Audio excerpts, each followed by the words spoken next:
ప్రయోజనం చేయాలని ఒకే ఒక ఉద్దేశంతో నేను ఈ మీటింగ్ పెట్టుకోవడం జరిగింది.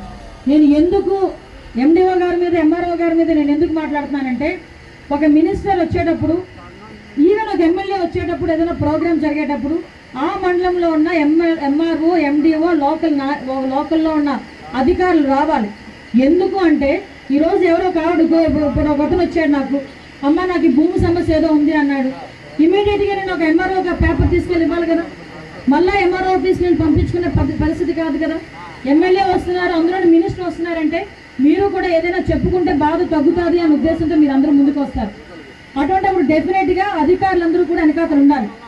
పరిస్థితి ఎలా అయిపోయిందంటే, అధికారుల పరిస్థితి ఎలా అయిపోయిందంటే, ఇప్పటి వరకు కూడా ఇంకా 5 సంవత్సరాలు ఆ వైఎస్ఆర్సీపీ అన్న దాంట్లో మగ్గిపోయారు. లిటరల్గా చెప్పాలంటే మగ్గిపోయారు. ఆ మగ్గిపోయిన దాని నుంచి బయటికి రావాలంటే మీకు చాలా కష్టంగా ఉంది. బయటికి రప్పించడం మాకు అసలు కష్టం కాదు, 5 నిమిషాల పని. కానీ ఎందుకు మేము ఊరుకుంటున్నాం? అందరూ ఉద్యోగస్తులే, ఈరోజు కాకపోతే తర్వాతైనా తెలుసుకుంటారు.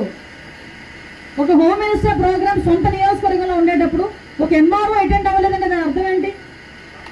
అంటే మా తాలూకా చేతకాంతనమా లేకపోతే మీ తాలూకా నిర్లక్ష్యమా? ఈరోజు ఇప్పటికీ స్టేజ్ మీద చూస్తున్నా, ఒక ఎండిఓ లేరు, ఒక ఎంఆర్ఓ లేరు, లోకల్ సెక్రటరీ లేరు. ఏమైనా అంటే అక్కడెక్కడ కలెక్టరేట్ నుంచి కాల్స్ వస్తున్నాయంటే మూలకెళ్ళి కూర్చున్నామని చెప్పి ఎండిఓ సమాధానం చెప్తున్నాడు నాకు. నేను ఇంత పర్టికులర్గా అన్నానంటే, మా పరిస్థితి ఎలా ఉంది? నన్ను ఇప్పుడు తీసుకెళ్లారు రోడ్డు, కనీసం ఆ రోడ్డు మీదకి వచ్చేటప్పుడు మినిమం అక్కడ ఉన్న బురద విపరీతంగా ఉంది. ఆ బురద లేకుండా కనీసం ఏదో ఒకటి చెయ్యాలి అని మినిమం కామన్ సెన్స్ బస్సులో బ్లీచింగ్ చెల్లేశారు. అంటే ఇంతకుముందు బస్తానికి బ్లీచింగ్ తప్పించి పంచాయతీలు ఏం లేవా? ఇలాంటి సిచ్యువేషన్స్ నుంచి ప్రజలకు తెలియాలనే ఉద్దేశం చెప్తానమ్మా. నేను మీ అందరికీ తెలియాలి. ఈరోజు ఇలాంటి సిచ్యువేషన్స్లో ఈరోజు గవర్నమెంట్, ఇంతకుముందు గవర్నమెంట్ ఉంది, ఈరోజు మేము వచ్చి ఇంకా 4 రోజులు కాకముందే సమస్యలు విపరీతంగా ఉన్నాయి. ఇంకా 4 రోజులు కాకముందే చంద్రబాబు నాయుడు గారు చెప్పినట్టుగా మీకు 4,000 రూపాయలు పెన్షన్ ఇవ్వడానికి ఈరోజు మేమందరూ కూడా మీ ముందుకు వచ్చాం, మీ ఇళ్ళకి వస్తున్నాం.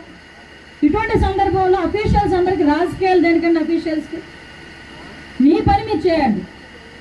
నేనేమో నా ఇంటికి రాలేదని చెప్పి మిమ్మల్ని తిట్టట్లేదు కదా, నేను నా క్యాంప్ ఆఫీస్కి రమ్మని మిమ్మల్ని చెప్పలేదు కదా. నేను ఒక ప్రోగ్రామ్, అఫీషియల్ ప్రోగ్రామ్ జరుగుతున్నప్పుడు రావడానికి ఏంటి ప్రాబ్లం?